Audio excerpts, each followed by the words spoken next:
All right. So we're good. We're rolling whenever you're ready. Okay.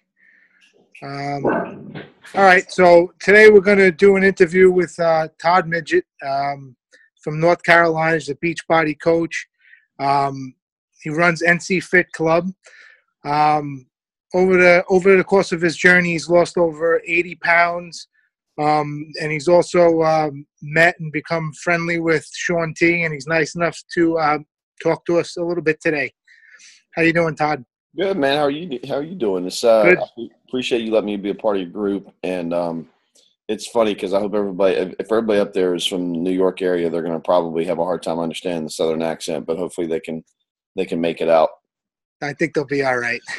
But yeah, man. So I mean, for those of you that don't know, like Charlie and I met through social media, and I've really enjoyed getting to know him. And those of you that are working with him in this group are really lucky to have him. I think we came together because we have a bond over Spartan races and OCRs, and so that's where our bond started.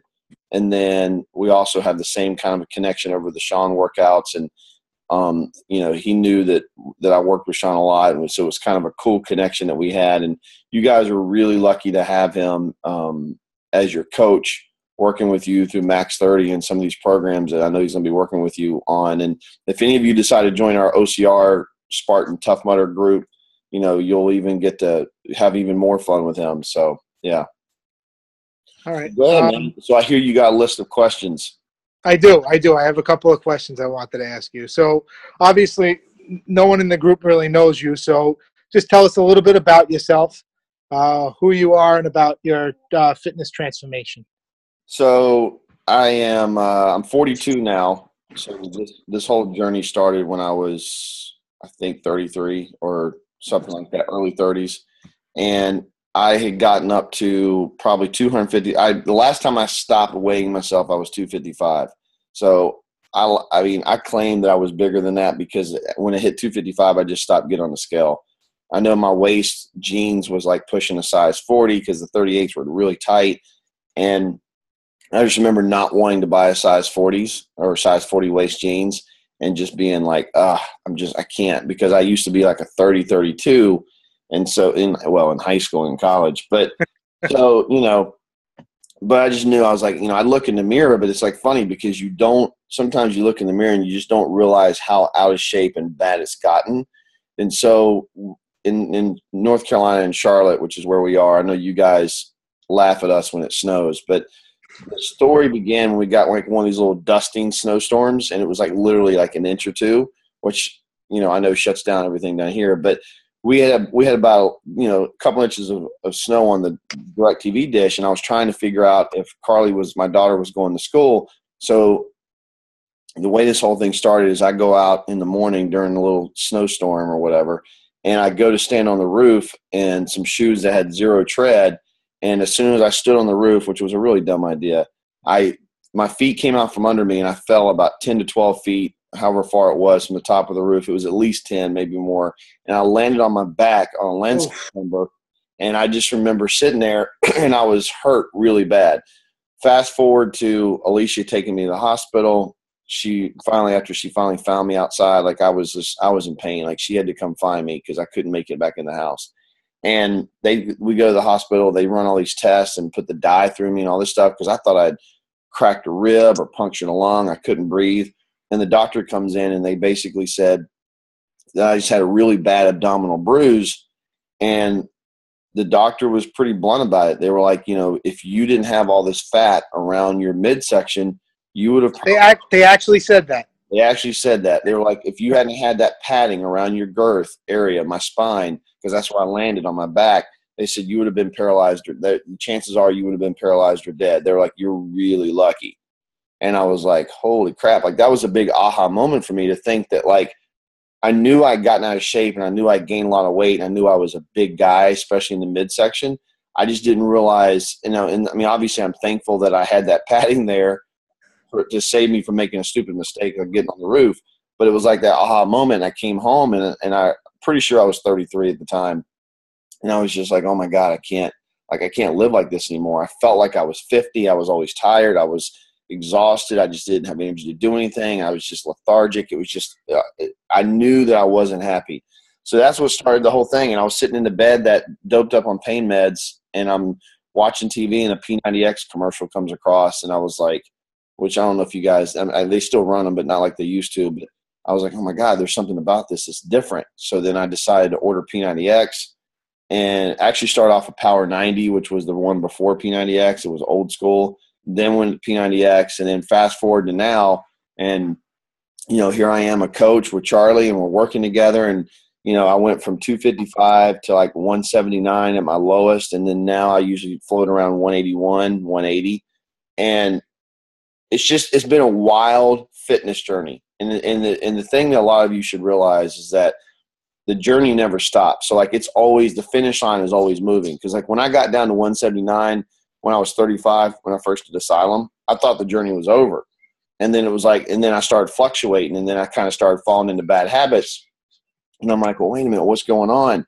And then it wasn't until probably this year that we found OCR races, because of Jason, who's another friend of Charlie and I's, that got me motivated to realize, okay, now I have a purpose for training all the time. So like your training purpose may be, like mine at first was to lose weight because I knew I needed to for my wife and my family. And then once you lose the weight, it's like, okay, what's going to motivate you next? So for us, the OCRs have definitely been what's kept us going recently. Right. I actually had similar back in 2015 with I was very big into OCR, and I finished the 30-mile Spartan Ultra. And then kind of afterwards, I said, oh, great. Okay, so what's next? Yeah. And I kind of slipped up and fell off because I didn't have what's next. Right. And just recently, becoming a coach and starting up the group with Team Dig Deep, and I finally kind of have a why again. Yeah. I know the feeling. So what was the hardest part of making the change? For a lot of people, it depends on your motivation. For a lot of people are going to say, oh, it's hard for me to learn how to eat clean. I was so motivated, and a lot of people, like in my situation, I was so motivated, I didn't care. Like it was like a mission. So the nutrition didn't bother me. I think the nutrition has been a struggle. Then, like once you lose your motivation, you're what's next? That's when I think the struggle for me becomes nutrition, because I'm not as dialed in, because I'm not paying attention to it. I think for me, it was just learning how to do what I needed to do. Like I had never worked out before, so I knew nothing about what I was doing. So for me, it was just learning how to be consistent in your workouts and learning how to eat right and just stick with it, because I had tried to work out in the past and I would do it for a couple of days and then I would stop. So like for me, that was probably it, consistency. And then I think consistency always will be an issue for most people, because like we just said, it's always your what's next that's going to help you stay consistent. Right. All right. Now what about Beachbody attracted you versus to, let's say, just joining a gym? Like I was just saying a second ago, like I didn't know what to do. Like I didn't have the confidence to go to the gym. I didn't have the knowledge to go to the gym and feel like I knew what I was doing, much less the way I looked. I didn't feel like I belonged in the gym. And I felt like if I walked in the gym, people were just going to laugh me out of there and be like, which I know obviously is not true, but when you're overweight and your self-esteem and you're insecure, that's the kind of thoughts that go through your head. So like for me, P90X was good because it taught me the fundamentals of like, okay, you work chest and back on this day, you do cardio the next day, you do legs the next day, you do yoga the next day, you do, or whatever it is on Fridays. And it's like, I never really understood the understanding of how to put all that together. And so like for me, it was nice to be able to just do it at home and not feel like I had to go anywhere. I could do it anytime. And I just didn't, it was just convenient. Conveniency was like amazing. That was the key for me too. The convenience of it, having a wife and kids and juggling a job, and you could just get it in whenever you need to. You could do it right before dinner, and you could run right back upstairs if your wife needs you for something. It's great. Yeah, and plus Alicia did it with me. I meant to say, I forgot that part. Alicia, like when I started this journey, she didn't have really a lot of weight to lose. I mean, she was always and she always looked good. So she was like, I'll do it with you. And she ended up losing like, I don't know, 5 or 6, 7, 8 pounds, something like that. And so like we would work out together, which kept us we kept each other motivated during, especially in the very beginning. So it was nice to be able to do it with her at home and not have to have 2 gym memberships, or, it was easier to coordinate schedules because we were doing it at home. Right. So what are some of your favorite programs? I know you were in Sean Week, and I know my group is doing Max 30, but what are some of your favorite programs from Beachbody? So P90X was my very first one. So like that was the OG. Obviously it has a special place in my heart. Asylum is probably Asylum 1 and 2 are my favorite programs, because those 2 programs, it's just one program, it's 2 volumes. Like Asylum is what introduced me to the style of training that I realized my body responded to. So like, I think when you guys try different programs, you'll have various amount of success with all of them, but it always seems to be that one type of program that introduces you to a type of training that your body responds to the most out of other things. So like, I had good results with P90X and I lost a lot of weight and I did really well with it. But then Asylum, for whatever reason, because of the athletic conditioning and the sports training that's involved, my body was like, yes, like it went to that next level, and it pushed me in a way that P90X couldn't.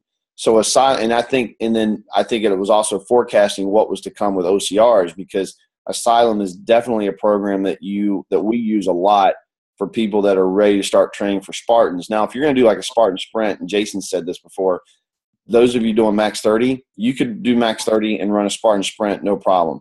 When you start getting into like the supers and the beast, and you need that upper body strength to do harder, longer, bigger obstacles, Asylum is definitely going to help you with that. And Asylum will give you the confidence to start doing some of the things like what you see Charlie doing, and those of you that end up following us or whatever, like when we go to a Spartan or Warrior gym, or like this crazy course I'm building in my backyard, like, it gives you the confidence to start taking your body out there to do those things. So definitely Asylum. And of course I have to say Sean Week, because Sean Week brought my journey full circle. So like I've always said that I always wanted to get in one of Sean's programs specifically, because as much as I love Tony, as much as he changed my life, Sean was the person that I had that connection with even before I knew him.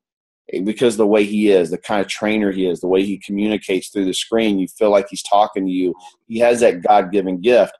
And so getting to be a part of Sean Week and be in the program was like my circle was complete, because I went from being the guy that ordered the videos to then now coming full circle and being the guy in the videos. And that was just something that I always hoped would happen, and I was lucky enough that it did. So yeah, but those were my 3, but Asylum would be the one that I use the most, even though we're getting ready to do a Sean Week group now. So yeah.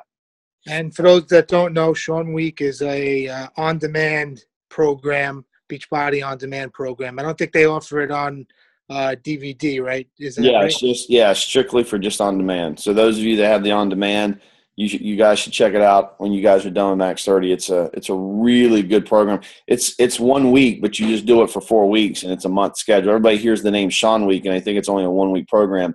It's got the same number of workouts as Max 30 or Asylum or any of those other ones. You just repeat it for 3 or 4 weeks. Right. So everyone always talks about finding time to work out and how working out is so important.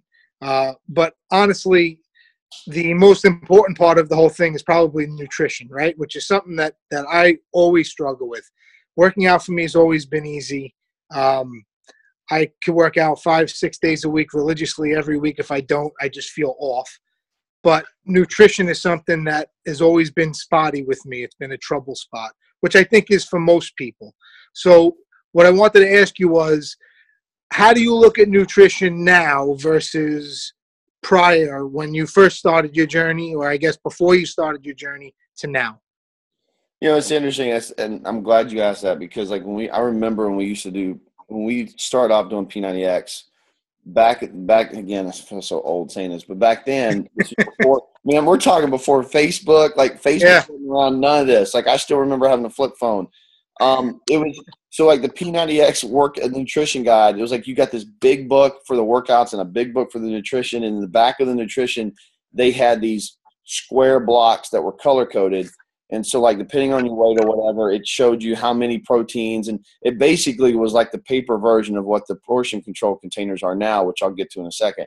So, like, I just remember looking at that, and I was, without knowing any better, and it was effective, but, like, I'm smarter now, is like I would go and I'd buy those, what were they? There were these type of Morningstar hot dogs, or like all these, like, which, they were packed full of, they were like the diet dogs and like the diet this and the low fat this, and it worked because I was working out and I was, but it was just, it was not sustainable, and I didn't know any better. So I've learned over the years by talking to more people and getting to know more people, and just because I was so motivated and I knew that this, and it became a lifestyle for me, which I think it happens with most people after 30 days or so. You guys will start to form new habits. Once it starts to become a lifestyle and you realize, okay, I don't ever want to go back to being that person that I was before, then you're motivated to start educating yourself. So then I started looking at what nutrition should be. And, we've tried paleo, we've done different types of nutrition programs. And I think for a lot of you, a good place to start is going to be the portion control containers, because the portion control containers allow you to eat healthy without having to buy the stupid stuff at the grocery store like I was. So, like, you can make a bunch of ground beef or a bunch of grilled chicken and portion it out and measure it out for the week with those red containers. And it's basically the same thing I was doing with the P90X containers. It's just, or the P90X plan, it's just actual containers would make it a lot easier, and you can eat actual real food without going, okay, I ate one hot dog, that equals one red. And, you can actually eat healthier using those. And then the other thing that was a real game changer for us was when Shakeology came into the mix. Because when we first started coaching, Shakeology wasn't even a part of the thing. And I'll be completely transparent with you guys. When Shakeology came out, and I saw how much it was, I was like, yeah, yeah, right, whatever. Like, I'm a coach. I'm like, I'm not even going to approach this. Like, it's too expensive. I'm not going to, like, no way. So then as a coach, because, we get stuff at cost, I ordered a bag of it and I tried it. And at that particular time, I was, I was in the process of going to get my physical and have my cholesterol checked. And at this time I was down to about 200 pounds. So I still had another 20, 30 pounds to go, or whatever, about 20 pounds to go. And I remember going to the doctor, and even though I had lost from 255 to 200, my cholesterol was still really high. And I have that runs in my dad's family. So I have a lot of heart disease and stuff in my dad's family. And so the guy, we did my cholesterol screening. He's like, you need to come back in 60 days. And he's like, if you can't, or whatever it is, 6 weeks. He's like, you need to come back in 6 weeks. And if you can't get it down, he's like, I'm going to have to put you on some type of like Lipitor or something. So I went, that was about the time Shakeology came out. So I'm on Shakeology. I'm still eating clean. Like, that's the thing. I was eating clean and I was working out and my cholesterol was still high. So I start doing Shakeology. I go back to the doctor. My cholesterol dropped 48 points. Wow. Yeah, 48. And I was like, and I wouldn't even, like, I didn't even know. Like, I wasn't even thinking. I was just doing it because it was a new product and I wanted to try it out. And the doctor looked at me. He's like, what in the hell did you do? And I was like, I don't know. I was like, the only thing I changed is I started drinking Shakeology. And he was like, and he actually wanted information on it. He was like, so I showed it to him, and it just came out. And there's a bunch of information from different doctors and stuff. And he was like, do you mind if I start referring people to you? Because he knew I was a coach. I was like, absolutely, sure. Like, here's my card. Refer people to me. Funny part of that story is he actually walked out of the room. And this, as doctors, it's funny how doctors and nurses are sometimes the worst patients. He had a big old belly on him. He actually left the room, ordered, because he'd also seen me lose more weight, ordered P90X with Shakeology, and he comes back in and goes, by the way, I just ordered this stuff. And I'm like, good for him. Yeah, I was like, okay. So, I mean, when it comes to stuff like that, you kind of get what you pay for. I know it's not the cheapest stuff in the world, but I'm telling you, we cut back on not making Starbucks. It comes out to be like $4 a day. So we quit drinking Starbucks, or we quit buying whatever. We found a way to find $4 a day. And it's like we've got friends that have got Crohn's disease. It's helped them regulate their Crohn's medication. It's helped. There's a couple of people that I know that's helped with their blood pressure and their diabetes, like type 2, and regulating their blood sugar and that kind of stuff. And it was a game changer for me. So like if you take the portion control containers and then you mix in stuff like Shakeology, it can be a real game changer. And what I normally tell people that we work with that are kind of skeptical is I'm like, look, just give it 2 weeks. If after 2 weeks you don't notice your cravings are going down, if you don't notice that you're losing a little bit more weight because of it, then send it back. I mean, you got 30 days, you can get your money back. There was one, I promise, last story. There was one girl that I knew that literally ate chocolate ice cream every single night. And as soon as she started drinking Shakeology, she called me up and she was like, oh my God. She's like, and I was like, what? She's like, I'm not eating ice cream every night. She's like, I don't know what it is. She's like, ever since I started doing Shakeology, I'm not craving that every night. And I was like, okay, cool. And there's some cool things you can do with it too. Like you can make Shakeology no-bake cookies. If you got a sweet tooth, you make cookies out of it. My wife has this amazing recipe for a Shakeology pie that I actually request on my birthday instead of a cake because it's really good. It's like a chocolate mousse pie, but it's Shakeology. So yeah, it's as far as nutrition, those are my recommendations. Yeah, I mean it is expensive, but when you look at a lot of people spend money every day on breakfast and lunch, right? I know people that I work with will spend $15-$20 a day on their food for the day. Yep. And you could use Shakeology as a meal replacement, right? So, you like you said, $4 a day versus spending $15 on your lunch. So, I mean, while it is expensive, it's not really that expensive in the grand scheme of things, I guess, right? Yeah, and like we've gotten into intermittent fasting, which is a whole nother conversation. Intermittent fasting is basically where, to make it simple, it's like you basically skip breakfast and you only eat from like 1 in the afternoon until 8 or 9 o'clock at night, and then you don't eat again until early afternoon the next day. And there's a lot of health benefits to intermittent fasting, but you can look that up or we can do another call about that later. But the point of it is that with intermittent fasting, we don't eat breakfast anymore.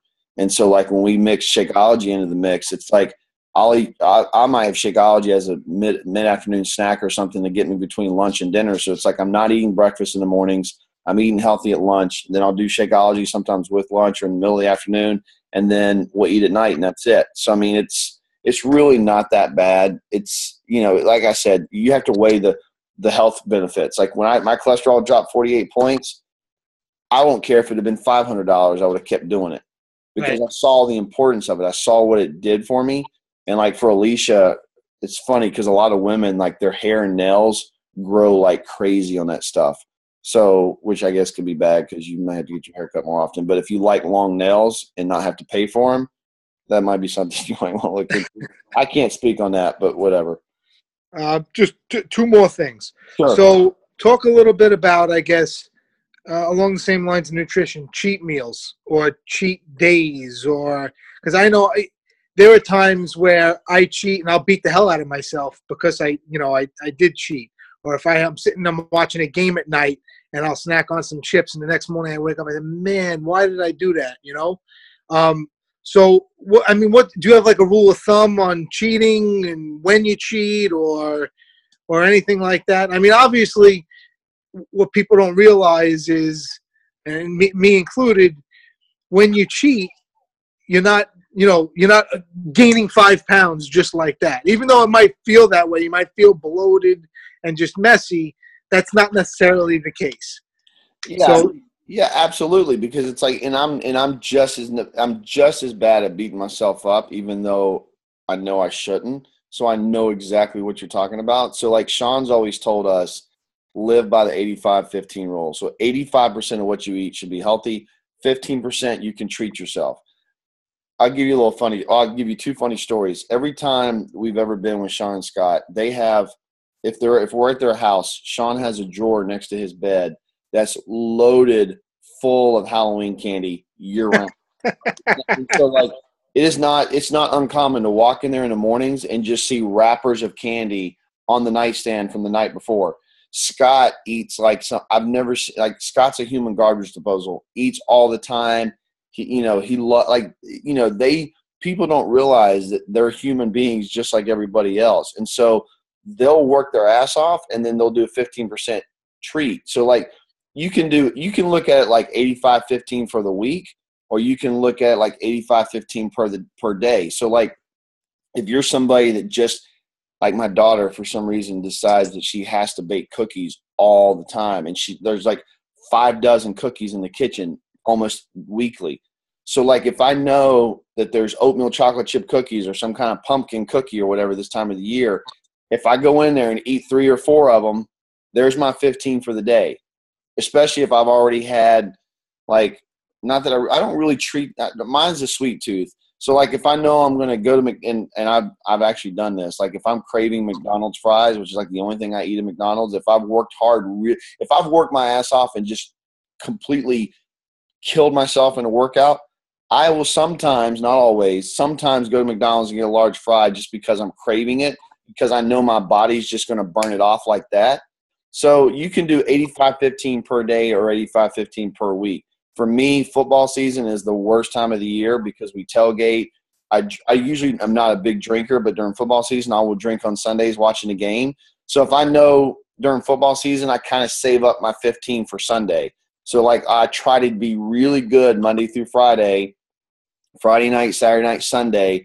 I try to be, I try not to go crazy Friday night or go crazy Saturday night. And then Sunday, I kind of just let it go. Like Sunday could be the whole 15. Like the entire day is my 15%, within reason. You know what I'm saying? So I think you just, in this, the biggest thing that people do is, like, first of all, if like on Sundays when I go crazy, the last thing you need to do is get on the scale on Monday morning. Because I'm telling you, the scale is going to be bad. Yep. A lot of it's water weight. A lot of it's just bloating. A lot of it's just, it could be sodium, which makes your body retain water. What I always find funny is, like, by Wednesday, I'm right back to where I need to be. I feel fat as hell on Monday. On Wednesdays, I feel normal again.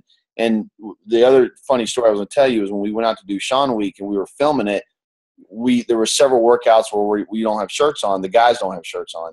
And I remember all of us were so paranoid about, like, we were so worried about what we were going to eat and how we were going to look on camera because, there's a lot of pressure.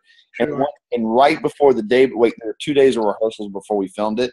And I remember the last night before we were getting ready to film, Sean looked at us and he was like, because he could tell we were all, like, getting antsy about looking fat or whatever and being careful what we eat. He looked at us and he was like, look, he's like, you ain't going to gain 5 pounds in one day. Eat what, don't be stupid, but go eat something and don't be worried about gaining 5 pounds. He's like, you ain't going to lose 5 pounds tomorrow either. He's like, you're not going to lose 5 pounds by starving yourself in a day, and you ain't going to gain 5 pounds by eating in a day. He's like, just be smart about it and you'll be fine. So, like, so many people think if they go eat 3 cookies, then tomorrow morning, if they're up 2 pounds, they think it was the 2 cookies. It's not the 2 cookies. It's probably the 2 cookies, which might be a sign of some other things that you did that you aren't realizing, and the fact that you didn't work out, and maybe you're drinking sodas and you're not counting those. It's just, there's so much into it. The cookies are just a sign of whether or not you have control over that 15% and right. how you process it mentally, if that makes sense. Yeah, it does. And the other thing is, I don't think a lot of people are really mindful of what they're eating and when they're eating. Yeah. So if you're focusing on your nutrition and your food, you're bound to do a better job than when you're just, not even paying attention to what you're putting in your mouth. If there's always that thought in the back of your head and you're planning ahead on what you're going to eat and food prep, you're going to do a hell of a lot better than, if you just, wait until lunchtime and you say, all right, well, what am I going to get? I'm in McDonald's, and what am I going to get? You know what I mean? So, and let me give you guys the biggest piece of advice that I can give you when it comes to nutrition. For me, I am not a calorie counter. I don't track stuff on a spreadsheet. I know there's probably some of you out there that just live for that, and God bless you, do you. But for the most part, you have got to find something that keeps it simple. If you start making the nutrition, because the workouts are easy. Like, the workouts are laid out for you. You don't have to think about those. So, like, nutrition is where everybody gets their minds all in a tizzy. So, like, if you can make it simple and something that you can live with.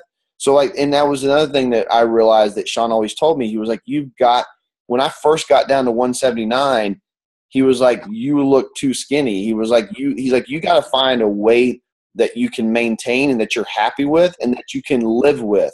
So, like, he asked me one day, he's like, can you maintain 179 all the time? And I was like, No, because it means I wouldn't even get the 15% of being able to have fun, like enjoy life at 15%. He's like, you've got to have the 15%. You've got to be able to enjoy yourself and know, okay, 85-15 is finding that sweet spot to where 85% of the time you're good, 15% of the time you're like, I can live with this because I'm getting that 15%. If you're trying to do 90, 95%, 100%, and you're trying to be too strict with it, you're not going to sustain it. It's not maintainable. And so you also have to find the system that works for you, whether it's intermittent fasting. Keto is a huge thing right now. Like I've got a friend of mine doing keto, and God bless him, he's disciplined enough to live that lifestyle. I'm not disciplined enough to do keto. Intermittent fasting allows me to have fun and get away with it 15% because intermittent fasting keeps me lean. And again, that's a whole other conversation. Or if it's paleo, or if it's being vegan, or whatever it is that you need, you've got to find a system that works for you. Okay. Last question. So some of the people in our group really never worked out before, or they've been away from working out for a while. So what advice would you give someone that's just starting out with their fitness journey? Oh my God, patience. Like you've got to be patient. Like you cannot stress if you hit a plateau, or you cannot stress if it takes you.